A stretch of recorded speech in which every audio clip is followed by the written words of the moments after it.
Baik, pada pertemuan selanjutnya saya akan masih membahas beberapa pengertian menurut fuqaha ataupun pakar hukum Islam menyangkut dengan pengertian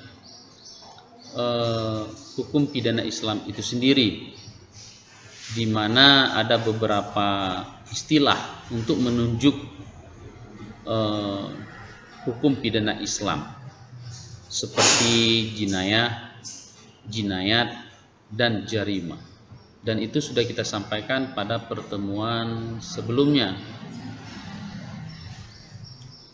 Di sini Haliman berpendapat bahwa jinayah itu ketentuan hukum syara yang melarang untuk berbuat atau tidak berbuat, yang dilakukan dan untuk tidak melakukan. Dalam hukum pidana Islam, dalam hukum pidana positif pun ada sesuatu yang dapat dilakukan tetapi tidak sempurna, kemudian sesuatu yang harus dilakukan ternyata tidak dilakukan. Hal tersebut dapat dipidana. Dan pelanggaran terhadap ketentuan hukum tersebut dikenakan hukuman berupa penderitaan.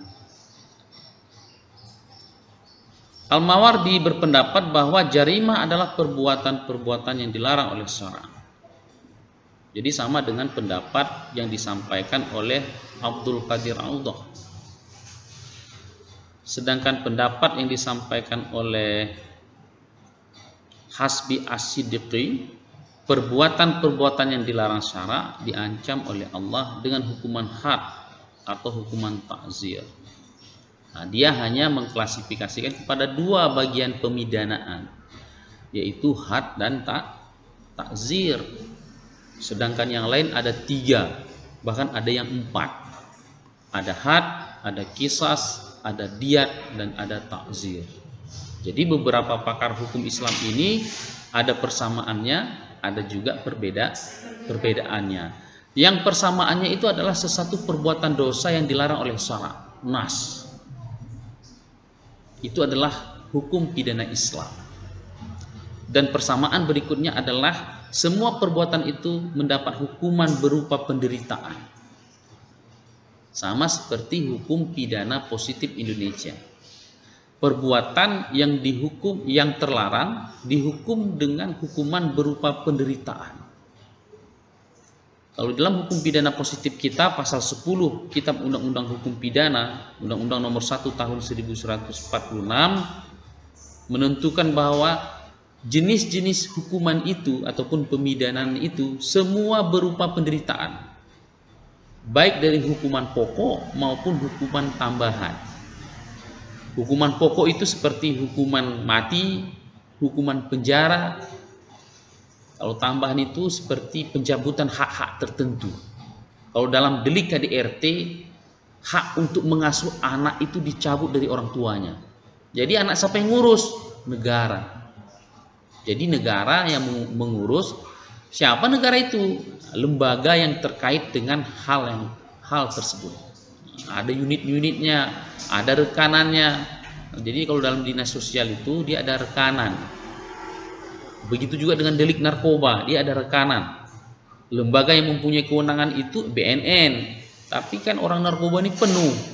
Saya tanya dengan BNN itu, kalau orang ini rehab kemana larinya? Ke BNN Pak, kita punya klinik. Kalau penuh, memang penuh sekarang katanya. Mereka ada rekanan, pihak ketiga yang menampung mereka, tapi bayar. Itu masalahnya. Baik. Nah, bagaimana pengertian hukum pidana Islam dalam aspek kanun jinayat nomor 6 tahun 2014 di Aceh? Karena satu-satunya di bawah NKRI ini yang melaksanakan pidana Islam secara menyeluruh adalah Aceh. Di dalam kanun tersebut hanya ada 2 istilah. Ada jinayat, dan ada jarimah. Sedangkan sebelumnya orang menggunakan istilah jinayah lebih populer. Tetapi di dalam kanun ini dia hanya menggunakan kata-kata jinayat dan jarimah. Bahkan ya, judul daripada ketentuan itu hukum jinayat. Hukum jinayat menurut ketentuan kanun nomor 6 tahun 2014 itu pada pasal 1 poin, saya lupa itu ya. Hukum yang mengatur tentang jarimah dan ukubat. Dia tetap delik dan hukuman. Ukubat itu hukuman. Ciri khas pidana itu hukuman. Dia mengatur tentang jarimah dan ukubat. Jadi jinayah itu adalah kumpulan aturan ya. Sedangkan jarimah itu perbuatan yang dilarang oleh syariat Islam, yang dalam kanun ini diancam dengan hukuman hudud dan atau ta'zir. Tengok perbedaannya dengan pendapat Hasbi As-Siddiqi. Dia mengatakan tadi dihukum dengan hukuman had dan ta'zir. Ya, ini sama, hudud dan ta'zir. Karena di dalam kanun ini dia tidak mengatur tentang qisas. Nanti coba Anda baca sendiri kanun nomor 6 2014 tentang hukum jinayat di Aceh itu, dia cuma mengatur dua aspek, hudud dan ta'zir. Jadi kalau pembunuhan bagaimana itu hukumannya? Pembunuhan kalau menurut mazhab Syafi'i itu kan, jumhur ulama itu kan 3 kan, pembunuhan sengaja, pembunuhan semi sengaja, pembunuhan karena kelalaian. Kalau mazhab Hambali itu berpendapat 2, ada pembunuhan yang diharamkan, ada pembunuhan yang hak. Ada yang 3, pembunuhan sengaja, pembunuhan karena kelalaian, pembunuhan karena tersalah. Jadi banyak pendapat para ulama menyangkut dengan jenis pembunuhan. Jadi kalau seperti itu kanun ini mengatur itu enggak? Tidak. Makanya kemarin ada seminar proposal tesis mahasiswa S2 pasca hukum, dia mengangkat tentang delik pembunuhan dalam aspek Islam dan hukum positif Indonesia. Saya katakan tidak ada permasalahan di sini. Untuk apa diteliti? Sampai berjanggut Kim Jong Un dia bilang, hukum Islam itu patronnya sudah jelas, hukum Indonesia itu patronnya sudah jelas. Tetapi yang menjadi permasalahan justru penerapan hukuman terhadap delik pembunuhan di Aceh. Kenapa kanun kita justru tidak mengatur pembunuhan itu sendiri? Padahal itu salah satu delik yang hukumannya berat. Dan salah satu delik yang paling banyak terjadi di Indonesia itu adalah pembunuhan. Selain delik-delik lain ya. Tapi pembunuhan itu hampir tiap hari ada di berita itu. Dengan berbagai macam. Ada 12 delik ya. Dalam pembunuhan itu, pembunuhan biasa pasal 338. Pembunuhan dengan pemberatan pasal 339. Pembunuhan berencana pasal 340. Pembunuhan bayi dengan segala bentuknya pasal 341, pasal 342, pasal 343. Di bawahnya lagi pembunuhan karena kelalaian pasal 359. Barang siapa karena kelalaiannya menghilangkan nyawa orang lain, maka dipidana penjara. Banyak sekali jenis-jenis pembunuhan itu. Pembunuhan yang meminta dirinya dibunuh, pasal 348. Kamu ini meminta untuk dirimu dibunuh. Pasal 347, korban meminta dirinya untuk dibunuh. Ini masuk ke dalam namanya delik eutanasia. Jadi macam bentuk pembunuhan itu dan terjadi sering di masyarakat. Kenapa justru di dalam kanun Aceh itu tidak diatur? Ya, inilah salah satu kekurangan daripada hukum jinayah di Aceh. Nah, dari pengertian di atas, ya, para ahli hukum Islam atau kita sebut dengan istilah fuqaha. Hukum Islam itu fiqh atau fikih, pakarnya disebut fuqaha. Ada beberapa unsur jinayah atau jarimah. Ada 3. Kalau dalam pidana positif kita pun 3. Nanti kita bandingkan ya. Ada unsur formal, ada unsur material, ada unsur moral. Dalam Islam ini, hukum pidana Islam. Pertama, adanya ketentuan nas yang mengaturnya. Kalau di dalam hukum pidana positif kita pasal 1 ayat 1. Asas legalitas yang menghukum, yang dapat menghukum perbuatan pidana adalah kekuatan daripada hukum pidana itu sendiri. Artinya adalah dalil, dasar hukum, aturan, nas. Kalau nggak ada aturannya, boleh nggak dihukum seseorang? Nggak boleh. Ada seorang umat itu mengadu kepada Nabi melakukan satu perbuatan pidana. Oh, ini belum ada wahyu yang mengaturnya. Makanya hukum terhadap khamar, minuman keras, itu 3 tahap dia pengaturannya. Tahap pertama itu masih boleh minum karena wahyu yang turun itu bukan pelarangan, tetapi anjuran. Ya kan? Kamu boleh minum, tetapi ketika sholat jangan minum. Nah, itu dia. Belum ada pelarangan, itu nas. Makanya sesuatu perbuatan pidana itu bisa dipidana, dihukum, pemidanaan itu istilahnya, adalah apabila ada aturan yang mengatur. Unsur kedua secara material adalah tingkah laku atau perbuatan melawan hukum. Perbuatan itu harus melawan hukum. Maknanya adalah melawan daripada ketentuan yang ada. Lo perbuatan itu tercela tapi tidak melawan hukum, boleh nggak dihukum? Nggak boleh. Contohnya apa? LGBT. Dalam hukum pidana positif kita belum ada aturan yang mengatur tentang LGBT. Laki suka laki, perempuan suka perempuan. Tapi itu perbuatan tercela. Perbuatan yang hina, merugikan masyarakat, bertentangan dengan nilai-nilai yang hidup di masyarakat, pun nilai agama, pun nilai adat, pun nilai budaya. LGBT itu satu penyakit kejiwaan yang ada dari sejak zaman Nabi. Itu menurut kita. Salah satu statuta PBB menyangkut dengan jenis kelamin, menyangkut dengan kelamin, adalah tentang LGBT. Bahwa itu bahagian daripada hak asasi. Padahal ya, dalam aturan yang lain yang disebut dengan hak asasi itu adalah menikah, berumah tangga. Cuman siapa itu? Kan laki-laki dan perempuan. Itu hak asasi. Jadi kalau ada aturan yang melarang Anda kawin, orang tua Anda melarang Anda kawin, itu adalah hak asasi saya, Mak. Saya ingin menikah.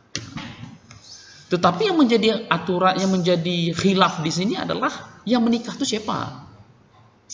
Laki-laki dan perempuan. Ini yang diingkari oleh mereka. Jadi kalau Anda sekarang buka buku tentang psikologi khusus terhadap penyakit kejiwaan, penyimpangan seksual menyukai sesama jenis itu sudah dicabut daripada semua referensi barat yang menyangkut dengan penyakit kejiwaan LGBT. Nggak ada lagi itu. Termasuk organisasi ilmu kedokteran jiwa itu sudah mencabut, organisasi Amerika ini sudah mencabut penyimpangan seksual itu bagian dari penyakit jiwa. Tapi Indonesia masih memasukkan itu. Itu bahaya ya, hati-hati itu. Yang berikutnya yang tidak ada di dalam pidana positif Indonesia adalah unsur moral. Pelakunya seorang mukhalaf atau dapat dipertanggungjawabkan secara hukum. Siapa mukhalaf? Itu sudah kita bahas kemarin. Ya. Di dalam seseorang yang melakukan perbuatan itu harus menyadari perbuatannya. Itu dalam hukum pidana positif kita ada 3. Orang yang disebut mukhalaf itu ada 3 kalau dalam hukum positif kita. Pertama, dia melakukan perbuatan mengetahui bahwa yang dilakukannya itu dilarang. Berarti kalau udah tahu itu dia waras berarti. Anda mencuri, Anda bermesum, Anda berpelukan, Anda narkoba dan sebagainya, Anda mengetahui bahwa itu dilarang, berarti Anda sadar, manusia berarti Anda. Yang kedua, bahwa Anda menyadari bahwa perbuatan tersebut dapat mencelakai diri dan merugikan orang lain. Ya kan? Itu berarti manusia itu sudah sadar. Yang berikutnya ada hukuman. Menyonyolong pelaku nyumpak hukuman. Walaupun tidak dilihat orang, walaupun tidak ditangkap polisi. Kalau Anda bisa membedakan 3 kriteria ini, Anda mukhalaf. Dianggap sudah dewasa. Sedangkan mukhalaf dalam perspektif hukum Islam adalah pertama dari sisi umur, dia sudah akil balik. Ya, kecerdasan dan kematangan dalam berpikir, membedakan mana hak dan yang mana yang batil. Jangan campur-campur. Dia mempunyai benang merah yang jelas. Mana yang dapat dilakukan, mana yang tidak boleh. Tidak ada ranah abu-abu di situ. Sama dalam konsep keadilan dalam Islam, tidak ada ranah abu-abu. Mana yang benar, mana yang tidak benar itu jelas. Baik. Jadi ada rukun al-syar'i, ada rukun al-mahdi, ada rukun al-adabi. Yang adab ini penting, ya. Saya sering mengatakan kepada mahasiswa, kita tidak butuh banyak mahasiswa. Tidak perlu banyak, tapi kalau tidak beradab tak berguna. Ya. Yang kita perlukan itu mahasiswa yang cerdas, smart, tetapi beradab, berakhlakul karimah. Di barat itu banyak yang cerdas, tapi tidak beradab. Itu bedanya kita dengan mereka. Jangankan di barat, di Malaysia pun mahasiswanya sudah mulai tidak beradab. Karena apa? Budaya barat itu, mereka kan budaya Inggris itu lebih kental dibandingkan dengan budaya Melayu. Jadi kalau sana jumpa profesor, "Hai Prof." Itu dengan tangan kiri udah biasa. "Hai Prof, why you?" Saya sering menceritakan kasus ini ketika saya menunggu membimbing profesor saya, Profesor Anisah itu. Mudah-mudahan beliau disehatkan. Itu di ruangannya terkunci, dia nggak ada. Kemudian mahasiswanya itu papernya itu, tugas dia itu dicoloknya di bawah pintu. Colok itu. Kalau di kita budaya ini belum bisa diterima ini. Paling banter budaya kita ada locker. Di sini nggak ada. Kurang kreatif di sini. Ada locker itu seperti kotak-kotak kecil. Jadi kalau misalnya ada keperluan, kita nggak perlu ketemu dengan pembimbing ataupun profesor, kemudian dimasukkan situ. Yang menjadi aneh menurut saya adalah ketika paper itu dimasukkan di bawah pintu, dia buat catatan di situ. Bahasa Inggris dicatat kan, jika Prof sudah sampai di ruangan, telepon saya. Saya terkejut dibaca itu. Berani kita menyuruh profesor, jika profesor sudah sampai di ruangan, telepon saya. Dua profesor yang disuruh untuk menelpon dia, coba. Oh, saya bilang angkat tangan saya tidak berani seperti itu. Inilah pergeseran budaya, adab. Ini di negeri Melayu ini. Sedangkan kita di negeri-negeri Melayu ini kan sangat sopan santun, akhlakul karimah dengan orang yang lebih tua, orang yang berilmu, guru kita seperti orang tua kita kan seperti itu kan. Baik, nah kalau kita lihat dari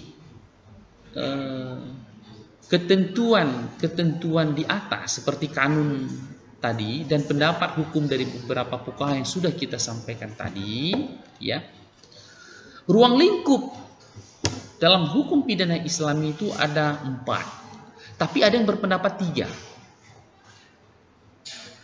Ada 4. Pertama, hukum pidana Islam itu ruang lingkupnya pertama adalah hudud, had. Ini jenis daripada satu pengaturan di mana tidak boleh ditambah, tidak boleh dikurangi. Apa yang diatur dalam Al-Quran begitulah adanya. Contoh Al-Maidah ayat 29 tentang syarikah, pencurian. barang siapa yang melakukan pencurian, baik laki-laki maupun perempuan, maka potonglah kedua tangannya. Dalam hudud itu tidak boleh ditambah, tidak boleh dikurangi, nggak boleh nego di situ. Karena nas mengatakan potonglah kedua tangannya. Harus dipotong. Andai kata tidak dipotong, ada mahasiswa kelas lain bertanya itu, Pak, kalau nggak dipotong kita kan dihukum penjara ini. Apakah menghapuskan dosa? Tidak. Hukuman penjara bukan yang diatur dalam hudud. Dia tidak boleh ditambah, tidak boleh dikurangi. Kalau memang mencuri terbukti, potonglah tangannya. Itu nasnya. Cuman para fuqaha berbeda pendapat mengenai tentang tangannya di mana yang dipotong. Tangan kan panjang ini. Yang mana dipotong? Ini sini tangan juga. Sini tangan juga. Sini tangan juga. Sini tangan juga. Mana dipotong? Potong belahannya aja mandum. Disinilah para mazhab berbeda pandangan. Itu satu perbedaannya. Yang kedua, apakah semua pencuri itu akan dipotong tangannya? Masa mencuri ini doang dipotong tangannya? Para fuqaha berbeda pandangan menyangkut dengan jumlah kadar yang dicuri. Ditnale itu baru jid potong tangan. Imam Syafi'i berpendapat 85 dirham. Jid kok jero. Imam lain berpendapat beda. Tetapi semua jumhur ulama berpendapat bahwa hukuman itu harus dilaksanakan potong tangan. Begitu dia. Kalau dalam masalah tangan yang dipotong, ada yang berpendapat pergelangan tangan. Ada yang mengatakan di sini, ada yang mengatakan di sini. Ada orang yang mencuri dipotong tangan sekali, mencuri lagi, potong, mencuri lagi, potong, mencuri lagi, potong di sini, mencuri lagi, potong lagi, mencuri lagi, menyok habis caro kiban pancurinya. Meculam. Ada yang berpendapat potong kakinya. Kena cedebah kan? Kalau dalam bahasa hukum pidana positif kita residivis, melakukan perbuatan pidana secara berulang-ulang, baik pidana yang sama maupun pidana yang berbeda. Artinya apa? Hukum itu harus mampu menjawab fenomena yang terjadi di masyarakat. Menyoice mecu, hai kau jaro menderja mecuci di bancara. Kau lah. Namanya kak untuk punya jaram, ya Allah biar rezekimu banyak. Coba lihat nanti ramai itu yang kulit-kulit hitam itu yang potong sini itu. Ramai. Oke. Itu hudud. Qisas juga demikian. Qisas ini uniknya hukumannya berat, tetapi dapat menyampingkan hukuman itu hanya karena maaf. Wah, ini canggihnya hukum Islam. Nanti kita bahas lebih terperinci pada pertemuan berikutnya. Ini hanya ingin saya sampaikan ruang lingkup pidana Islam itu ini loh. Nah, ini yang kita bahas nantinya. Contoh, seorang TKI Indonesia membunuh majikannya. Mati. Kalau membunuh mati, maka hukumannya mati. Karena pengertian qisas ini adalah hukuman sesuai dengan apa yang dilakukan. Ini pembalasan namanya ini. Maka si TKI dijatuhkan hukuman mati.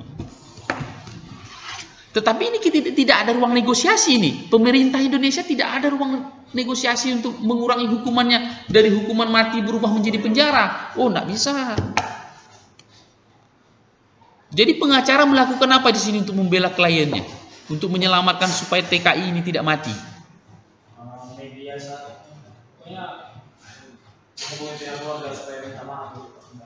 Keluarga mau memaafkan, ada caranya. Ada caranya. Kalau antara para pihak jangan harap ketemu itu. Bapakmu dibunuh sama pembantumu, terima kau. Oh, cerita sih enak. Kalau kena diri sendiri, oh mentar dulu. Nggak bisa. Ketika terjadi kasus sodomi yang dilakukan oleh pimpinan pesantren, itu banyak para ustadz-ustadz lain yang ada di Aceh Utara ini berpendapat. Ini saya pembicara di Polres untuk penyuluhan hukum terhadap seluruh pimpinan pesantren di Aceh Utara dan Sumawi. Masih banyak yang berpendapat itu.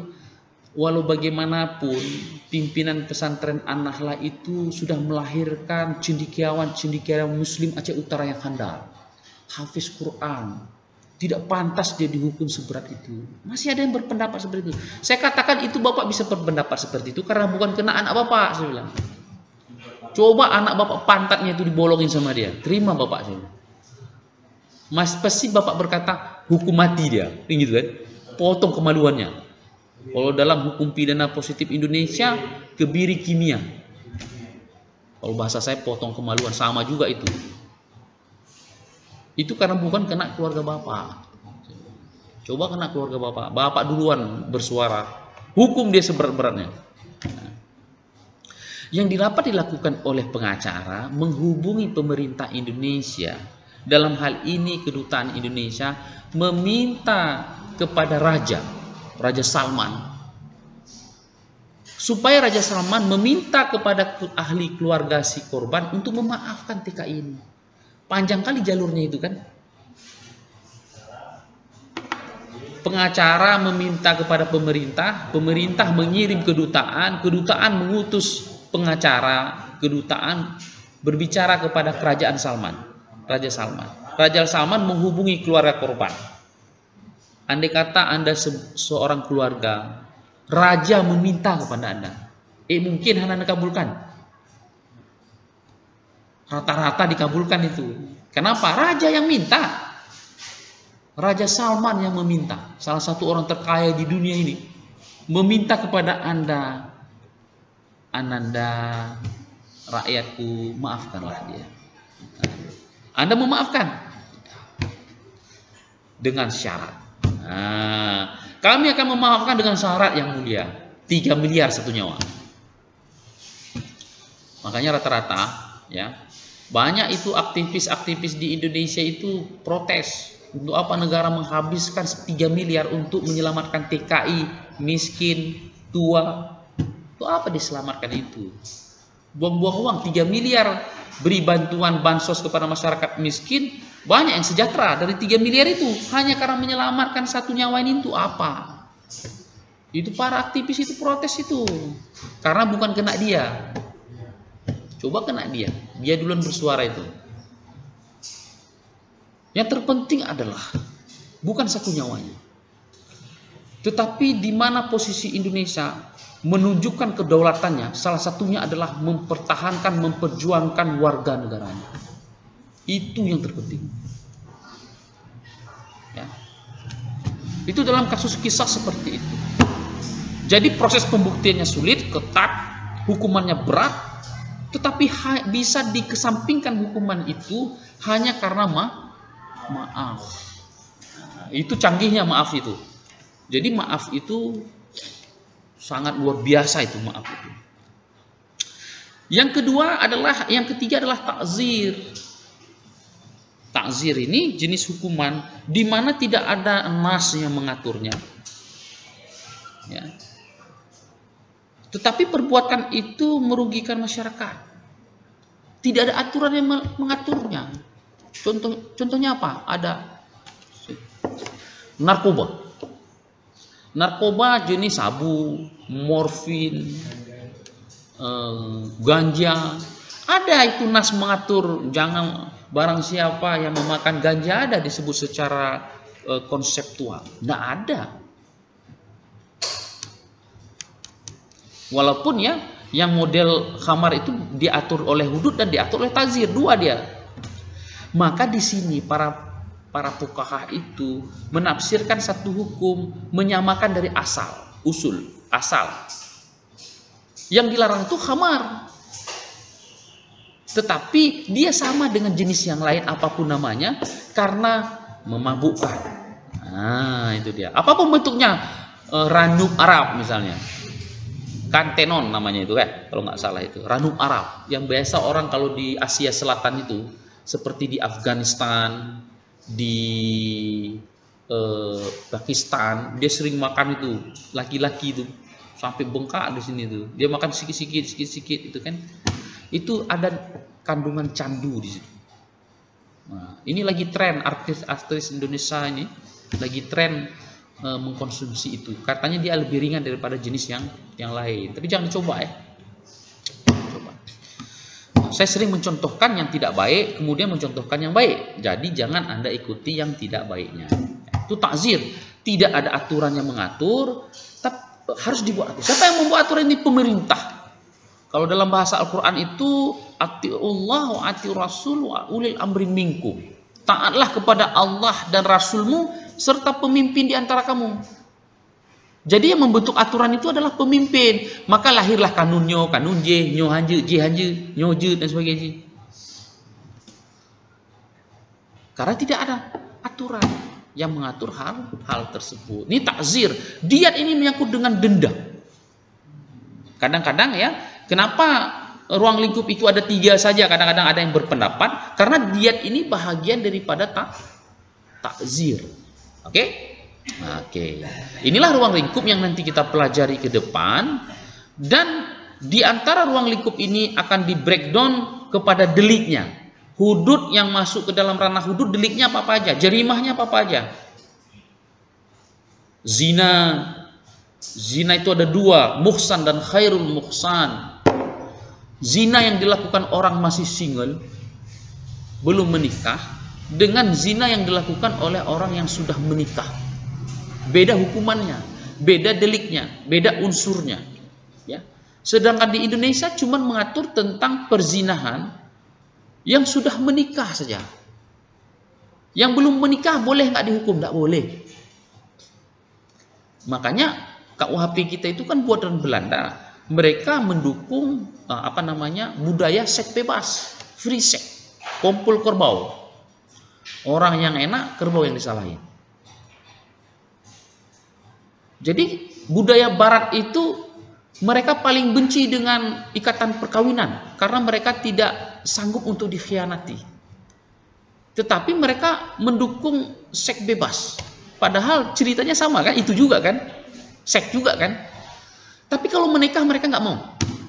Dia paling sakit hatinya, kecewa rasanya apabila dikhianati di dalam ikatan perkawinan. Itu orang Barat itu. Loh, saya katakan kalau seks bebas ini kenapa Anda dukung? Padahal kan sama juga, nikah kan seks juga. Ini kan seks juga. Kenapa Barat itu mendukung free sex? Dia tidak ada ikatan emosional, tidak ada ikatan komitmen seperti di pernikahan. Dia have fun saja. You suka, saya suka, 30 menit jalan. Itu budaya di Jakarta sudah seperti itu menunggu-nunggu tidak macet itu antara pekerja dengan pekerja yang lainnya seperti itu. Tidak ada komitmen. Paling nanti jumpa di rapat senyum-senyum kan. Gua sudah pernah tidur sama dia tuh. Yang itu pernah tidur sama dia itu. Ini budaya seperti ini yang banyak terjadi. Bisa nggak dipidana itu? KUHP tidak bisa. Tetapi ada ketentuan daripada Mahkamah Agung tahun 75 itu baru keluar, disebutkan apabila perzinahan itu terjadi di mana yang melakukan itu orang yang belum diikat dengan ikatan perkawinan, maka dipidana dengan norma yang berlaku di masyarakat. Apa yang berlaku di masyarakat? Hukum adat, dinikahkan, didenda. Enak betul itu, sudah melakukan zina, dikawinkan. Nah, itu menyangkut dengan diat. Baik. Nah, dari sekian banyak ruang lingkup hukuman itu tadi, ada hudud, ada qisas, ada ta'zir, dan ada diat. Apa tujuan hukuman itu? Pertama, dia menjaga agama, maqasid al-qasam, agama, akal, jiwa, keturunan, dan harta. Dalam pidana, ruang lingkupnya ini saja ini yang dijaga. Selebihnya sudah masuk ke ranah private, pribadi. Masalah masalah hubungan keperdataan namanya. Ya. Tapi kalau pidana ini ruang lingkupnya ada agama, ada akal, ada harta, ada keturunan, ada jiwa. Di dalam pidana positif Indonesia pun seperti ini.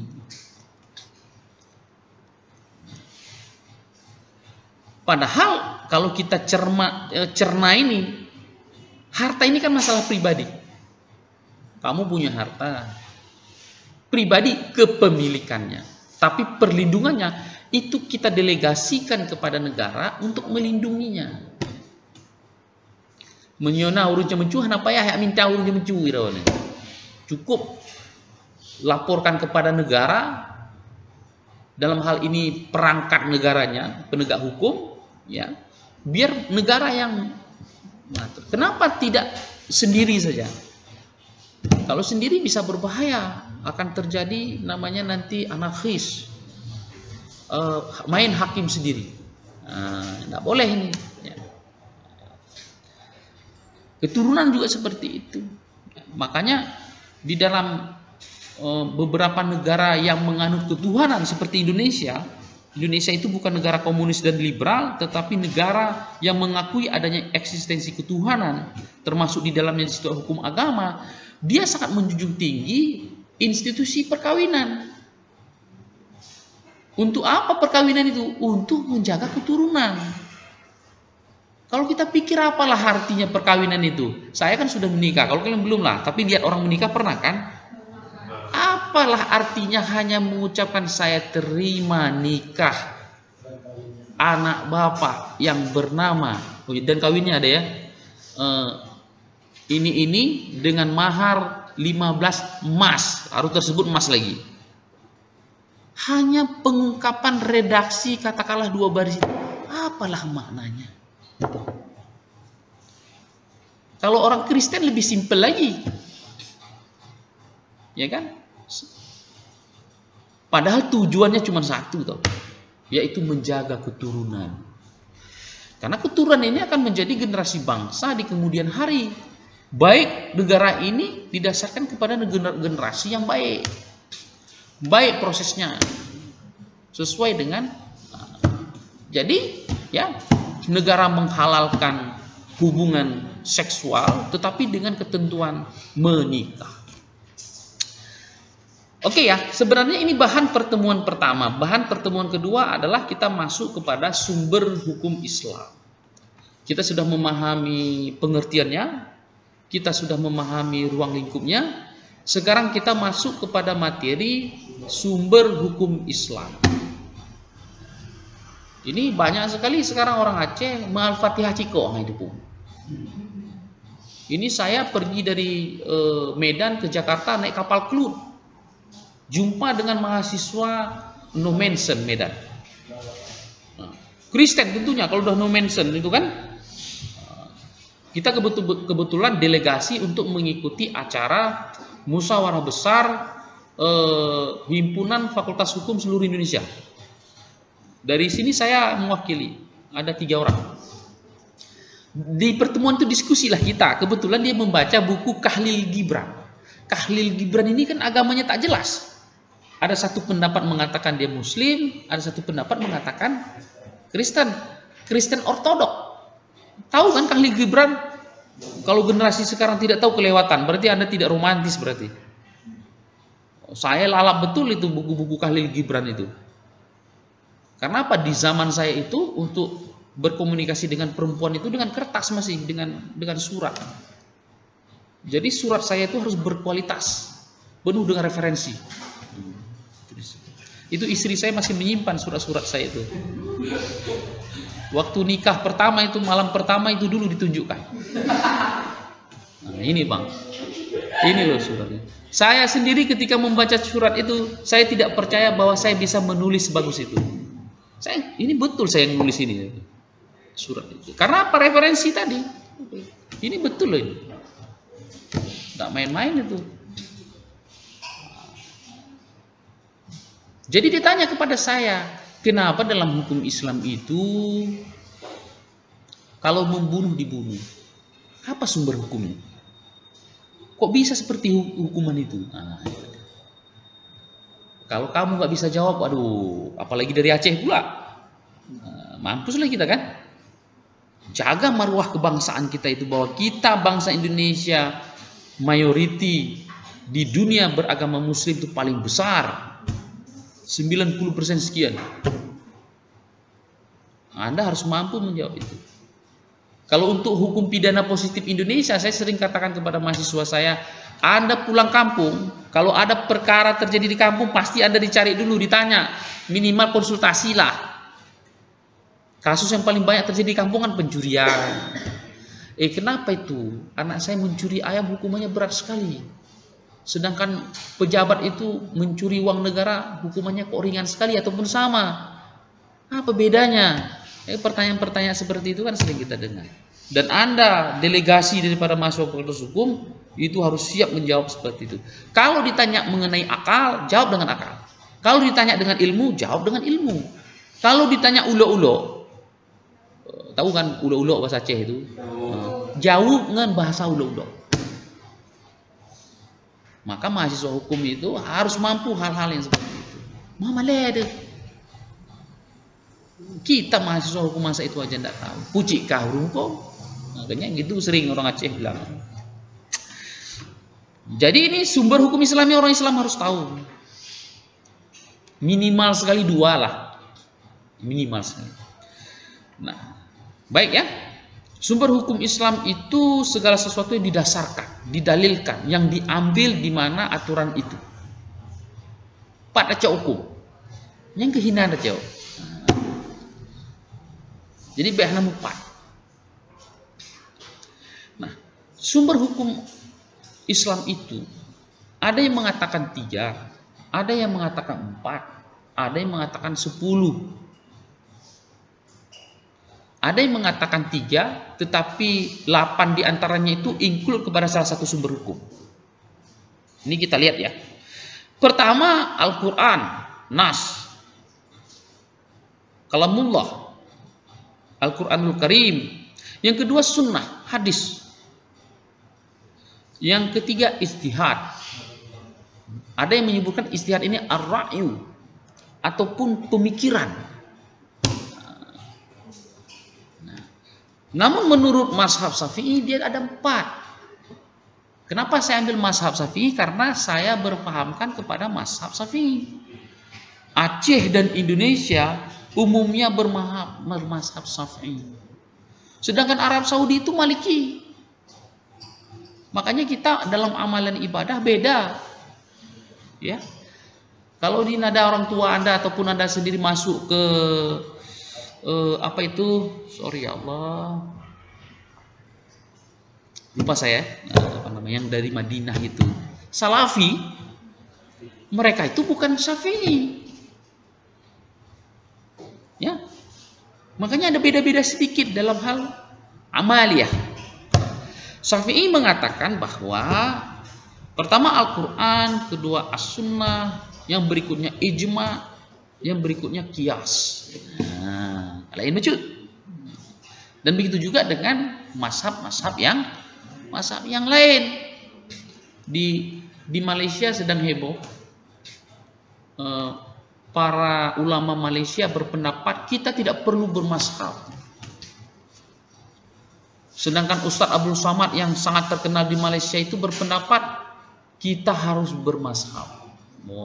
Sebenarnya mereka ingin mengatakan bahwa ulama-ulama Indonesia itu nggak perlu datang marilah kan gitu kan. Karena di zaman Rasulullah pun tidak ada mazhab katanya, kata orang yang tidak setuju dengan mazhab nih. Di zaman Rasulullah, di zaman sahabat belum ada orang bermazhab. Kenapa kita sekarang bermazhab? Bukankah 4 mazhab itu pun ahlus sunnah wal jamaah? Kenapa kita harus memilih salah satunya? Kita laksanakan yang 4-nya kan gitu. Tidak boleh seperti itu ya. Jadi kita harus memilih satu mazhab, modelnya seperti apa. Kalau enggak nanti lucu. Saya sholat di Masjid Asy-Syakirin di Malaysia, itu tempat masjid kompleks saya, komplek apartemen kami itu. Sholat di sana. Di situ 4 mazhab berlaku. Kalau kita sholat itu 4 mazhab berlaku. Saya bilang sama teman ini, kalau di Aceh, di Indonesia ini bakalan ribut ini, saya bilang. Karena kita susah menerima perbedaan. Jangankan masyarakat awam, dosen sendiri susah menerima perbedaan. Saya baru saja dilaporkan oleh seorang dosen, doktor dia, kepada Direktur Pascasarjana Fakultas Hukum, Dr. Yusrijal, menyangkut dengan perbedaan pandangan. Ada mahasiswa sidang, kita berbeda pandangan. Cuman yang saya tidak dapat terima, dia menyalahkan saya. Jangan nyalahkan orangnya, tapi debatlah pendapatnya. Jadi hanya tepeh secara pribadi. Saya misalnya tidak suka sama Anda. Jangan rasa tidak suka itu pada diri Anda. Tetapi pendapat Anda yang harus saya serang. Jadi untuk menghindari gesekan secara pribadi. Nah, ini jangankan masyarakat. Tapi seru loh. Kalau imamnya dari Afrika dia pakai Maliki. Kalau dari Palestina dia Syafi'i. Kalau dari Mesir dia pakai Maliki, ada yang Hambali. Jadi model itu macam-macam. Ya. Jadi jangan alergi dengan perbedaan, karena keempat mazhab itu tetap ahlus sunnah wal jamaah. Baik.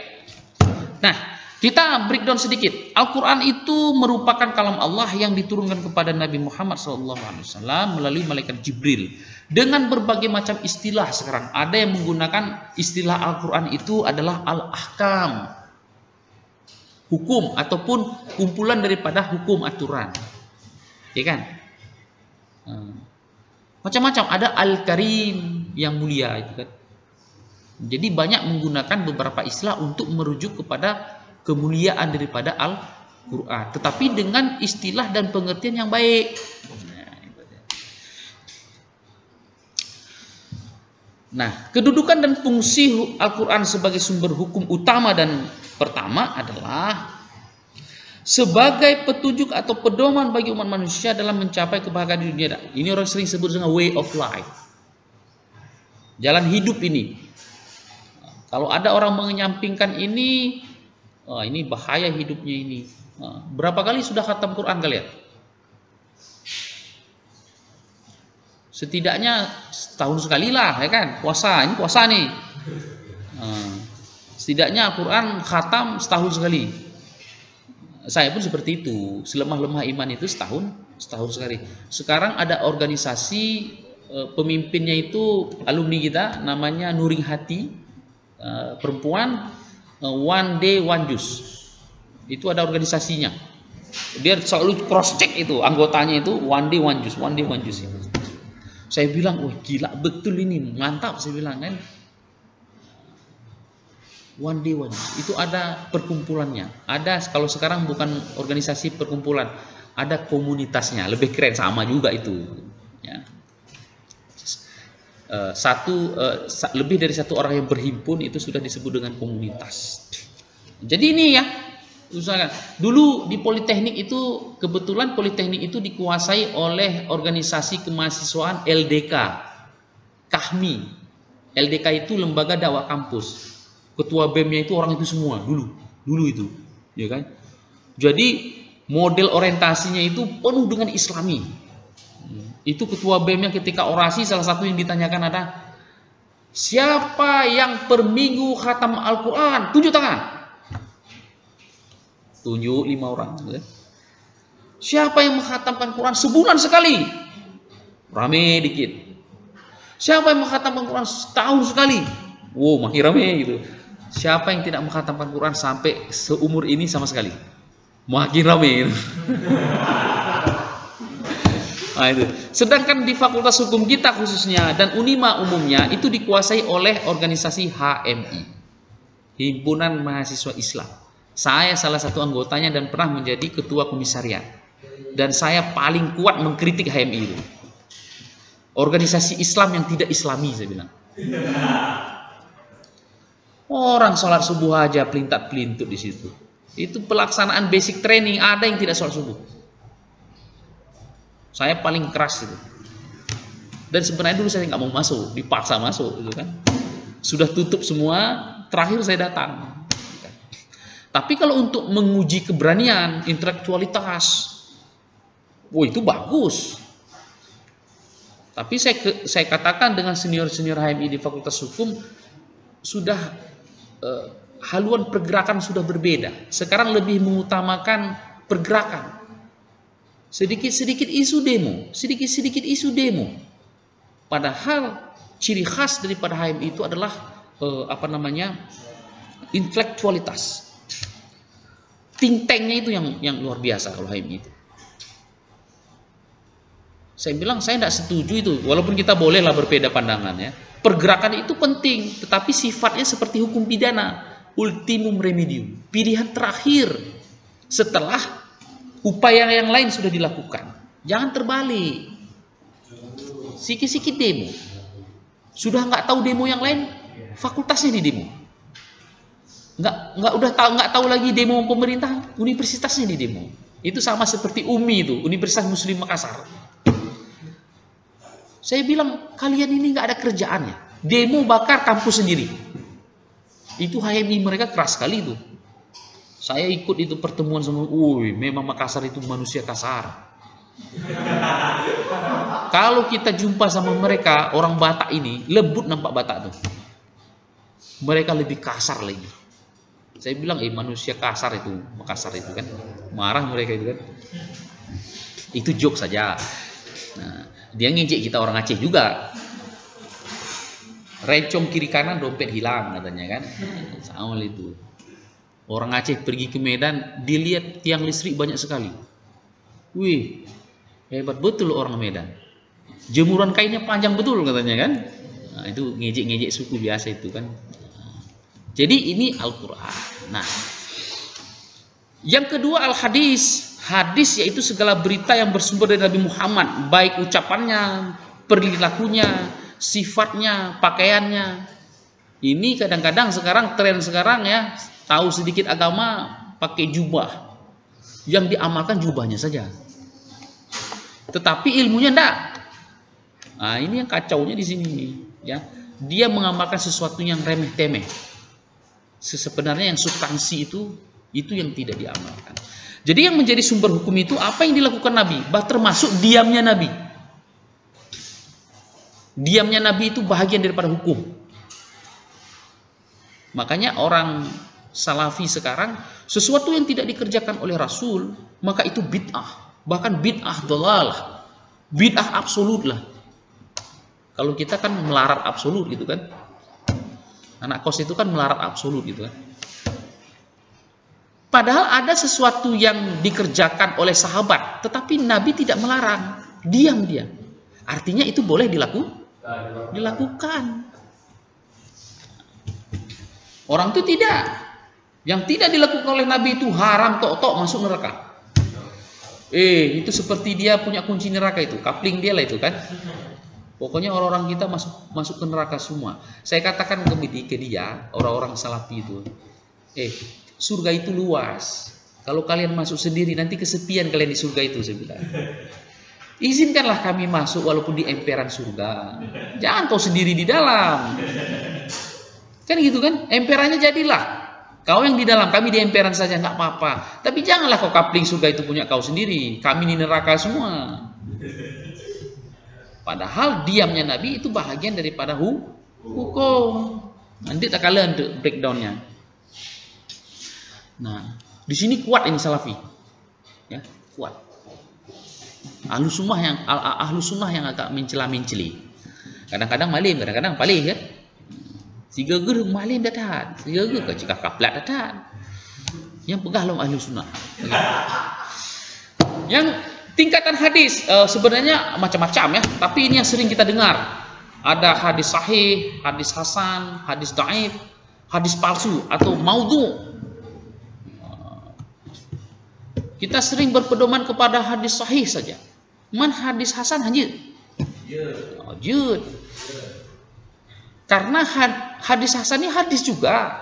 Cuman dia ada salah satu unsur yang tidak lengkap. Makanya disebut dia hadis hasan. Tetapi bisa nggak dia itu menjadi dalil? Bisa. Kenapa nggak bisa?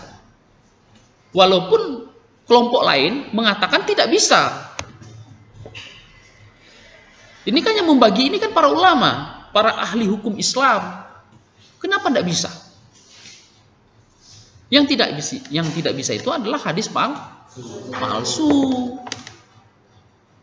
Sesuatu yang baik itu bisa menjadi dalil. Jangan sesuatu haram yang terbalik pula. Haram pun ini kan jangan. Ya kan? Jadi sahih itu yang paling tinggi, hasan menengah, yang paling rendah itu dhaif, yang paling tidak boleh itu adalah hadis maudhu, itu hadis palsu. Karena klasifikasi hadis ini ketika ada yang kurang satu, maka dia turun langsung tingkatannya, darjahnya, levelnya. Misalnya perawinya itu tidak jujur, ataupun perilaku hidupnya itu kotor, nyokernya. Karena perawi hadis yang sahih itu tidak ada cacat sama sekali kepada dirinya, memang paripurna. Ada nggak manusia situ? Banyak. Kalau dalam Islam tuh banyak sekali itu, bukan sedikit. Kalau dalam hukum kita, dalam hukum agama Islam kita, ya, orang bisa menghafal Al-Quran 30 juz itu bukan hanya artinya, sampai kepada tanda baca yang kecil-kecil itu, itu orang-orang sempurna lah. Jadi andai kata sedikit saja ada yang memalsukan, misalnya tanda baca A atas dengan waw itu dipalsukan, langsung ketahuan. Di Islam itu banyak orang-orang seperti ini, ya. Cuman hakikatnya adalah itu janji Allah untuk menjaga Al-Quran daripada suatu penistaan. Nah, kedudukan fungsi hadis adalah mempertegas dan memperkuat hukum-hukum yang telah ada dalam Al-Quran. Misalnya dalam hukum Al-Quran tersebut, potonglah kedua tangannya. Hadis ini mempertegas tangan yang mana, ataupun yang dicuri itu apa, ataupun pengertian pencurian itu apa. Ini saya nanti kalau dalam contoh sering itu kita ada orang masuk rumah, kemudian dia ambil barangnya, kemudian dia keluar rumah, ketahuan. Tiba-tiba pencuri jiplung, barang barang jatuh di taman. Dia lari, walaupun lari ketangkap. Pertanyaannya, bisa nggak dijatuhkan hukuman potong tangan terhadap dirinya? Tidak bisa. Karena pengertian dari pencurian itu menurut para ulama adalah dia mengambil dalam keadaan sepi, sunyi, di mana barang itu diambil, di mana tempat barang itu selayaknya. Misal emas itu di mana tempat yang selayak pada barang itu. Itu satu unsurnya.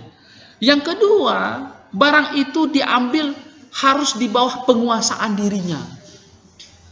Artinya apa? Barangnya kagak cok legonya, kagak gebupliu legonya. Sudah keluar daripada tempat barang itu berada. Untuk mempertegas hukum itu, hadislah yang bermain. Karena Al-Quran hanya mengatur yang sifatnya itu umum. Pokoknya yang perempuan dan laki-laki yang melakukan pencurian, hukum potong tanganlah keduanya. Ini Al-Quran pegang. Hadis mempertegas hal tersebut. Nanti yang masalah ini Pak Dayat nanti yang ceritalah pencurian itu seperti apa. Kalau pencurian dilakukan terang-terangan, bukan pencuri itu. Mesti ronen nujak nyecoknya. Bukan pencuri itu. Yang kedua, menjelaskan, menafsirkan dan merinci ayat Al-Quran yang masih umum dan samar, abu-abu. Salah satu ranah penelitian hukum normatif dalam skripsi, tesis, dan disertasi adalah apabila terjadi abu-abu, ketidakjelasan dalam satu norma, baru boleh dilakukan penelitian. Ini boleh nggak nih? Antara boleh dan tidak. Abu-abu nih kan? Ini harus dilakukan penelitian. Tapi kalau sudah jelas, kayak hukum Islam membunuh, hukum positif membunuh, ini sudah jelas, untuk apa diteliti lagi? Andai kata Kim Jong Un pun berjanggut dia, hukum itu tidak akan berubah. Dalam Islam pembunuhan tetap seperti itu. Untuk apa diteliti? Buang-buang baterai aja. Hai, buang-buang baterai.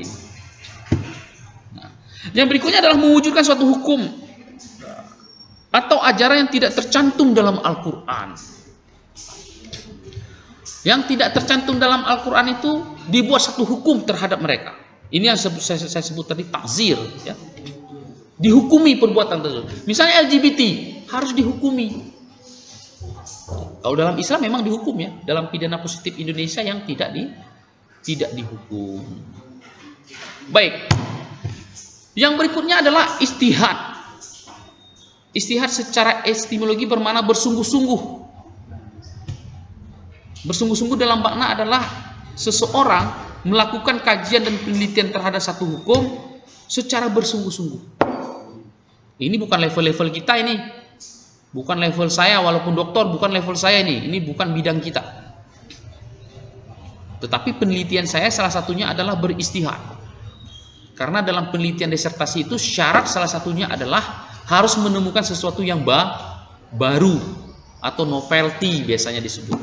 Kalau tidak ditemukan sesuatu yang baru, maka Anda bukan seorang doktor. Kalau cerita tentang yang sudah ada, you not PhD. Kamu bukan seorang doktor. Walaupun kamu berijazah doktor, levelmu masih tesis. Karena kamu tidak menemukan sesuatu yang baru. Minimal kamu menemukan teori. Minimal kamu menemukan norma yang baru. Saya menemukan norma yang baru. Istihad itu adalah mengerahkan tenaga dan pikiran dengan sungguh-sungguh untuk menyelidiki dan mengeluarkan hukum-hukum yang terkandung dalam Al-Quran dan Al-Hadis yang tidak ada di dalamnya. Jadi istihad yang berlaku. Contoh misalnya. Ada korban pembunuhan. Udah sekian tahun lamanya. Tinggal kerangka. Ataupun masih ada jenazahnya.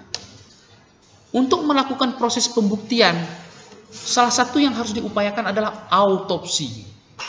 Dalam Al-Quran dan hadis ada nggak diatur autopsi itu? Bahkan di dalam Al-Quran itu dilarang. Tidak boleh mematahkan tulang dan gigi si mayat. Karena sebagaimana yang telah diciptakan oleh Allah. Malah bertentangan dengan konsep autopsi. Autopsi itu adalah dibelah, dipatah tulangnya, dibuka hatinya. Kalau korban mati karena diracun, contoh kasus Kopi Mirna, masih ingat kan Kopi Mirna itu? Cyanida itu, ataupun paling jauh itu ada kasus paling keren itu pembunuhan Ketua Komnas HAM, Munir, dengan racun arsenik. Kalau itu cyanida, ya, di pesawat ketika pergi ke Belanda, Den Haag untuk melanjutkan pendidikan doktornya. Dibunuh mati dia itu. Itu paling kejam pembunuhannya itu, pembunuh berdarah dingin. Salah satu yang diperlukan adalah hatinya untuk mengetahui dia mati karena apa. Kalau dikatakan positif dibunuh dengan racunnya apa? Sudah dikubur dia. Rata-rata keluarga tidak mau itu dilakukan autopsi. Karena apa? Bertentangan dengan paham keagamaan itu tadi. Makanya di sini berlakulah istihad. Boleh dilakukan autopsi dengan dua syarat.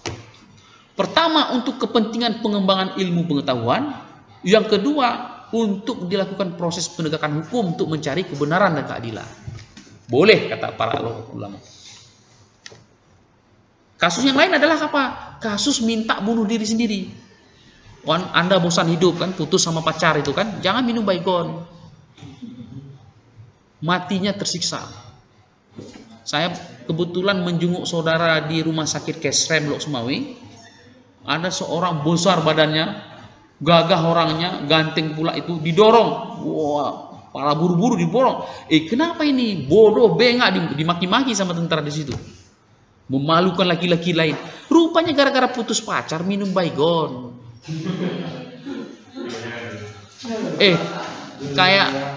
Kayak di dunia ini perempuan cuma satu di dunia ini. Berserak-serak perempuan sekarang. Coba nanti kalian survei, ya, setiap kelas itu mana lebih banyak perempuan sama laki-laki. Coba survei saja. Kenapa putus cinta harus bunuh diri? Bengak betul itu. Kayak nggak ada perempuan lain. Tapi kalau sedih, galau, manusiawilah. Kau nangislah selama seminggu. Nangis terus di situ. Kenapa Bapak bisa bercerita seperti saya seperti itu? Saya aktivis tahun 98-99 itu masa darurat militer di Aceh. Pergerakan kita itu lawannya bukan pemerintah, tetapi militer. Di zaman saya dua status Aceh ini berubah. Darurat militer, DOM, kemudian darurat sipil. Kita bukan kaleng-kaleng untuk melawan itu. Nah, itu cerita masa lalu lah ya. Tetapi ketika putus cinta menangis, berurai air mata itu. Saya mungkin tidak terlalu keren ya kan. Saya pergi ke Banda Aceh, jumpa dengan aktivis besar di Banda Aceh. Besar orangnya, bukan orangnya ya. Namanya kalau saya katakan kenal kalian lah. Nama besarnya di aktivis Aceh itu luar biasa. Putus cinta nangis. Saya bilang manusiawi lah. Padahal ketika demo, orasi, menjadi orator, woi, garang seperti singa. Berapi-api. Kalau bisa itu TNI yang di depan itu ditelannya semua. Diputus cinta sama pacar, menangis. Tapi yakinlah kau perempuan, kamu telah salah memilih. Yang kamu kecewakan itu adalah orang yang terbaik. Itu adalah upaya untuk menghibur diri. Padahal nggak gitu juga kan? Baik. Berikutnya adalah kedudukan dan fungsi ijtihad itu sendiri. Adalah untuk menetapkan hukum sesuatu yang tidak ditemukan dalilnya dalam Al-Quran dan Al-Hadis. Ada kekosongan hukum di situ, harus diisi. Makanya di beberapa negara, Malaysia yang terdekat, Brunei Darussalam, mereka ada mufti. Kalau kita ada Majelis Ulama Indonesia. Tetapi kacaunya, ya, Majelis Ulama Indonesia ini dia ormas. Dia tidak dalam struktur pemerintahan. Jadi pemerintah tidak wajib meminta fatwa kepada MUI ketika memutuskan suatu hukum. Yang kacau. Bagaimana dengan Aceh? Ada MPU, Majelis Permusyawaratan Ulama. Status hukumnya apa? Rendah sekali. Dia itu bahagian daripada pemerintah, tetapi pemerintah hanya meminta pertimbangan saja. Misalnya saya nak buat ini. Wajib nggak dia meminta? Nggak wajib. Orang meminta pertimbangan kok. Nggak wajib dia menuruti itu. Itu status MPU di Aceh. Agaknya kan ketat itu kan. Misalnya dibentuk MUI itu wajib. Seperti dalam Kanun Muqta'alah masa Iskandar Muda. Aceh Darussalam. Wajib itu. Bahkan mufti memutuskan. Nah, dalam ijtihad tersebut, ya, ada beberapa metode untuk melahirkan satu hukum. Metodenya adalah ada ijma, ada qiyas, ada maslahah, marsalah. Sesuatu hukum yang diciptakan dilihat kemanfaatan. Ya kan? Contoh hipe. Misalnya contoh kalau tidak salah itu pengkodifikasian Al-Quran untuk kebaikan. Yang berikutnya adalah urf. Ada banyak lagi ini contohnya ini, tapi saya ambil 4 saja. Ada urf. Urf ini dilihat daripada nilai-nilai kepatutan, norma istiadat di kampung tersebut dan sebagainya. Untuk apa? Untuk menghukumi. Contohnya putra, Maulid Nabi. Ini orang Salafi cukup bengeh katanya bahwa Maulid Nabi itu adalah sesuatu yang sesat. Nggak boleh itu melaksanakan Maulid Nabi. Kenapa? Tidak, bid'ah tidak dilaksanakan di zaman Rasul. Apa betul seperti itu? Oh, enggak betul. Tetapi mereka berkeyakinan bahwa itu hal yang, tapi itu adalah salah satu ijtihad para ulama dengan metode Dia dilihat daripada nilai-nilai kebatutan, kebaikan, dan ada istiadat masyarakat tersebut. Nah, ini dia ijma apa, kias apa, marsalih mursalah apa, itu apa. Kalau orang Salafi mengatakan, kalau bukan Salafi ya orang-orang orang Kristen itu apa, misionaris itu mengatakan Al-Quran itu tidak asli. Kenapa? Al-Quran itu dijilid, dikodifikasi, disistematiskan dalam bentuk kitab di zaman masa Utsman bin Affan. Yang asli itu mana katanya? yang berupa su'uf yang ditulis dalam pelepah-pelepah kurma. Menurut mereka itu yang asli. Padahal yang asli itu adalah isinya, bukan bentuknya. Kan bentuk pada tulis yang kena asli, tetapi adalah isinya. Untuk menjilid Al-Quran itu sudah dikumpulkan para hafiz, ya, di mana di situ tidak ada kecurangan, kelalaian dan kepalsuan di antara para pihak yang memahami memahami Al-Quran. Dan yang berikutnya ini contoh adalah jual beli dengan serah terima tanpa kata-kata. Di Padang tuh yang menu-menu lang lembunya. Apa tuh? Ada orang Padang sini? Oh, yang akadnya itu, ataupun kita jual beli tapi tidak menyebutkan. Kalau sekarang sering disebutkan urang Aceh, kalau terima peng drone beh, ataupun ada yang mengatakan kalau terima barang drone, itu kan akad. Tetapi kalau tidak disebutkan itu, apakah akad itu tidak terjadi? Terjadi, karena itu adalah kebiasaan pada masyarakat setempat. Karena mungkin tabla pulpen, kalau terima peng dari drone sejumlahnya itu oleh drone, lu pikir terima barang dari drone sebuah pensil berwarna merah. Tidak perlu seperti Islam itu mudah, tetapi jangan dipermudah. Tapi Islam itu tidak sulit, tetapi jangan dipersulit. Baik, sampai di sini ada pertanyaan. Kenapa dari tadi kok perempuan ini senyum-senyum? Apa yang buat lucu nih? Nyagam hai karuina. Menyo galak laki bama. Nyo be galak sertuh ya seribe. Itu namanya cemen, ya. Hah? Ada, tapi saya lupa bawa.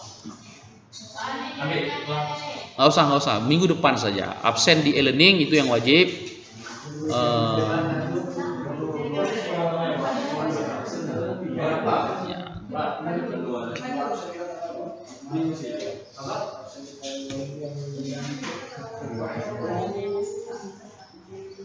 Ada pertanyaan di sini?